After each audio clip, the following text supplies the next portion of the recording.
I want to talk about the depot markers. These are of course the source of supplies for the units, and there is a very interesting way to check the supply status of the units here. First of all, here as you can see on the turn track records, where you see a star is when you check the supply status of the unit.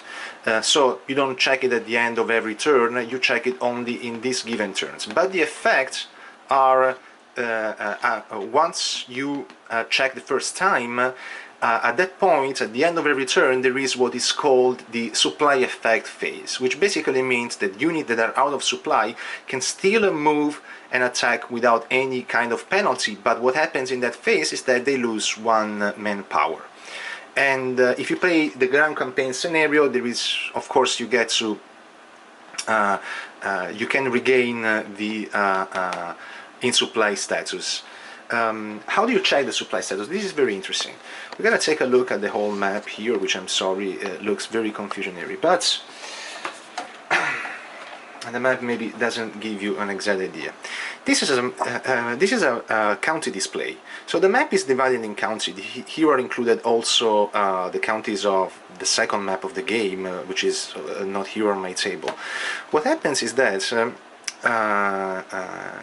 if you if you are in a county where you if a player is in a county which has one of his depot units, then the unit is in supply. The Confederate player, in order to be in supply, can also occupy a Union depot, and if he manages to occupy a Union depot, then the unit that is on the X of the Union depot can and up to 5 units adjacent to the depot are in supply. So when you play the advanced scenarios for the Confederate units, it's very difficult to be in supply. And I'll show in a bit why. While I mean for the Union is easy. It's easier because they have first of all, in general, they have more depot than the Confederate, and second, because they can use the railroad, which is here the red line, to reach Union depot that are also way far from them. So they are giving a certain advantage. Now I wanna go through 1 second the scenario 6 of the game.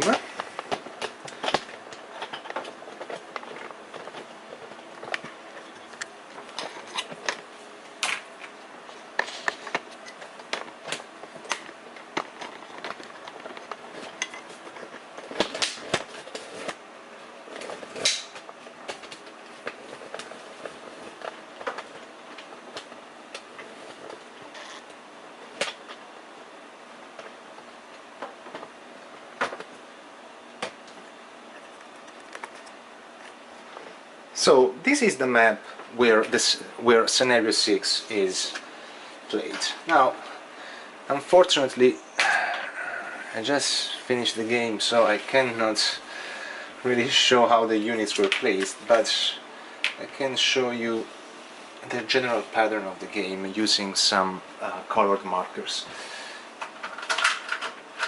At the beginning of the game, you have the Confederate units placed here in Frederick West County.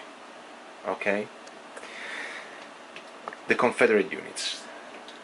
The Union units are placed here and here around Harper Ferry. Now, what happens in the game is that for the whole first turn, only the Confederate player can activate. Now, the Confederate player gets victory points if it, of course, managed to reduce the manpower of Union units, and also if it managed to destroy enemy depot and to occupy certain county. The problem for the Confederate unit, though, is that the only 2 depots that they have are placed here in these 2 cities. on the left. So at the beginning of the game, the Confederate player is given the advantage of having basically one turn that he can activate alone. But here is a decision. What is the player supposed to do? To attack the Union here, which would give them a lot of points, this county, or attack this depot here, attack this depot here, or try to go toward Harper Ferry and then occupy the depot that is here in order to be in supply, the depot that is here, the depot that is here at the beginning of the game. In order to reach though these areas, if the Confederate unit doesn't decide to face the Union immediately, he has to perform a lot of extended and forced march, which means that the Confederate player is going to have his manpower strongly reduced during the game. Considering though that during the scenario the Union basically has more units, what I did in my game was actually to go toward Harper Ferry, take out occupy Harper Ferry, having 5 units then in supply here, move some units to the depot situated here in order to have as many units in supply as I could, and while slowly the Union moved to try to encircle here the Confederate player. So then basically in the first turn, by destroying some depots and occupying some cities, the Confederate player managed to score a lot of points, which basically in the second part of the game they had to defend, because the whole advance of the Union army pushed the Confederate players, which were far from their depot, to go to the south edge of the map and to basically hold on and to try to reduce their casualties as much as possible.